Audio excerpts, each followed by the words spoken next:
Friend, welcome back to my channel প্রতিমার জগৎ। আমি প্রতিমা। আজকে তোমাদের সামনে নিয়ে এসেছি কাজিয়াল, অর্থাৎ যেটাকে কলা গাছের থোড় বলা হয়, সেটির একটি রেসিপি তোমাদের সামনে নিয়ে এসেছি।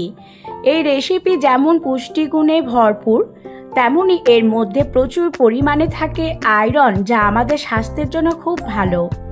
তো থোড়টাকে এইভাবে সরু সরু করে কুচি কুচি করে প্রথমে আমি কেটে নিয়ে জলের মধ্যে একটু লবণ দিয়ে রেখে দেব বেশ কিছুক্ষণ ধরে, পুরো কষটা যতক্ষণ পর্যন্ত না বেরিয়েছে। আর এইভাবে হাত দিয়ে কচলে কচলে 3 থেকে 4 বার কিন্তু ধুয়ে ফেলতে হবে। তো দেখো, থোড়টা আমার ভালোভাবে পরিষ্কার করে কিন্তু ধোয়া হয়ে গেছে, ঠিক এই ধরনের হবে। তারপরে আমি পুরো জলটা নিংড়িয়ে একটু একটু করে সেই জল থেকে থোড়টা আমি পুরোটাই তুলে নিচ্ছি। তো এইভাবে কলা গাছের থোড় বা কাজিয়ালের তরকারি বা যে কোনো রেসিপি খেতে যেমন ভালো লাগে, তা কিন্তু আমাদের স্বাস্থ্যের জন্য ভীষণই উপকারী। আমি পুরোটা জল থেকে তুলে নেওয়ার পর এখানে আমি নিয়ে নিলাম 2 চামচ লবণ দিয়ে খুব ভালো করে হাত দিয়ে এইভাবে একটু ম্যাশ করে নেব। এইভাবে যদি হাত দিয়ে খুব ভালো করে মেখে নেওয়া যায়, তাহলে থোড়টা কিন্তু ভেঙে ভেঙে যাবে আর তার থেকে প্রচুর পরিমাণে কিন্তু জল বেরিয়ে আসবে। যতটা অবশিষ্ট জল আছে, দেখো মাখতে মাখতে কিন্তু অনেকটা জল বেরিয়ে গেল। আমি 10-15 মিনিট এইভাবে রেখে দেব, বাকি যে জলটা সেটা বেরিয়ে যাবে। এরপরে আমি নিয়েছি এখানে মটর ডাল আমি সারা রাত কিন্তু ভিজিয়ে রেখেছিলাম। তো এখানে আমি 2 কাপ ভর্তি মটর ডাল নিয়েছি। ডালটাকে ভালো করে সারা রাত ভিজিয়ে রেখেছিলাম। এইবার মিক্সিং গ্রাইন্ডারের মধ্যে ডালটাকে কিন্তু পেস্ট করে নিতে হবে।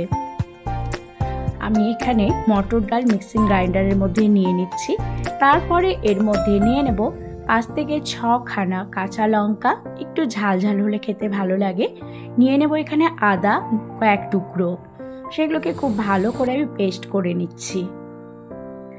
তো আমি আজকে যে রেসিপিটা করব সেটি কিন্তু মটর ডাল দিয়ে করব, আর সেটি হচ্ছে কলা গাছের থোড়ের মটর ডাল দিয়ে একটা ঝুড়ি।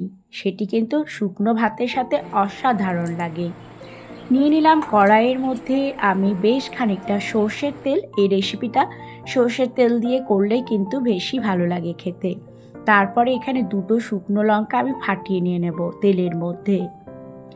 এবার এর মধ্যে আমি নিয়ে নেব একটুখানি 5 ফোড়ন, 1/2 চামচ পরিমাণ 5 ফোড়ন নিয়ে নিচ্ছি। আমি এইভাবে কলা গাছের মটর ডাল দিয়ে ঝুড়ি ভাজা করছি। অনেকে অনেক ধরনের রেসিপি করে, সবগুলোই খেতে ভালো লাগে, আর এটি কিন্তু বেশ স্বাস্থ্যসম্মত একটি খাবার। তো আমি তেলের মধ্যে দিয়ে দিলাম থোড় যে কুচো করে রেখেছিলাম, পুরোটাই দিলাম। তার মধ্যে আমি নিয়ে নেব স্বাদ মতো লবণ আর নিয়ে নেব হলুদ। আমি কিন্তু এখানে অল্প একটু লবণ দিচ্ছি, কারণ আমি যখন থোড়টা লবণ মাখিয়ে রেখেছিলাম তখন কিন্তু বেশ ভালোই লবণ দিয়েছিলাম। সেই কথাটা মাথায় রেখে কিন্তু লবণ দিতে হবে। অল্প একটু লবণ আর একটু কালারের জন্য হলুদ দিলাম। এবার খুব ভালো করে নাড়াচাড়া করে কয়েক মিনিট সেটিকে ঢাকা দিয়ে ভেজে নেব। আর ঢাকা দিয়ে ভাজলে কিন্তু থোড়টা খুব ভালোভাবে সেদ্ধ হয়ে যাবে। এইবার দেখো, আমি এখানে মটর ডাল যে পেস্ট করে রেখেছিলাম সেটি একটি বাটির মধ্যে ঢেলে নিয়েছি। তার মধ্যে অল্প একটু লবণ দিয়ে দিলাম, আর দিয়ে দেবো কালারের জন্য একটুখানি হলুদ। আর লবণ হলুদ দিয়ে খুব ভালো করে ডালটাতে আমি মিশিয়ে রেখে দেব। তো এইভাবে আমি ডালটা ভালো করে মিশিয়ে নিচ্ছি লবণ আর হলুদ দিয়ে। ডাল বাটাটা কিন্তু একেবারেই জল দিয়ে আমি বাটিনি, শুকনো করে বেটেছি। জল দিয়ে বাটলে কিন্তু রেসিপিটা ভালো হবে না। তো দেখতেই পাচ্ছ যে কাজিয়ালের এইটা ঝুড়ির মতো করে কড়া করে আমি ভেজে নিয়েছি। একটু কড়া করে ভাজলে কিন্তু রেসিপিটা ভালো হবে। তো এইভাবে আমি বারবার ঢাকা দিয়ে কিন্তু ভেজে নিলাম।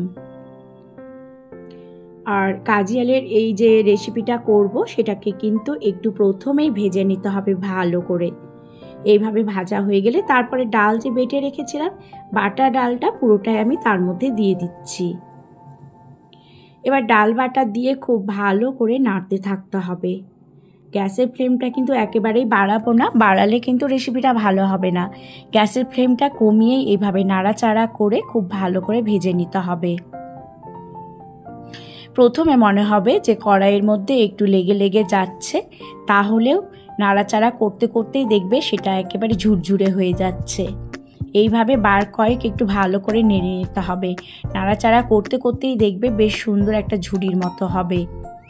এই রেসিপিটা আমি নিরামিষ করেছি, তোমরা যদি কেউ মনে করো যে রসুন পেঁয়াজ দিয়ে করবে তাহলেও করতে পারো, কিন্তু আমার এই রেসিপিটা নিরামিষই বেশি ভালো লাগে।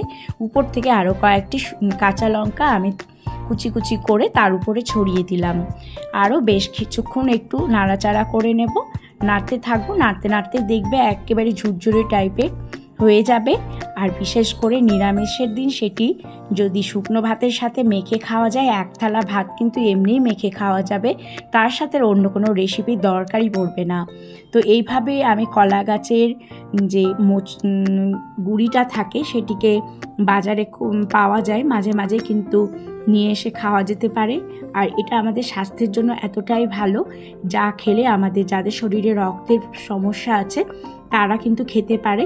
রেসিপিটা কেমন লেগেছে কমেন্ট করে জানিও, আর আমার চ্যানেলটি সাবস্ক্রাইব করার অনুরোধ রইল।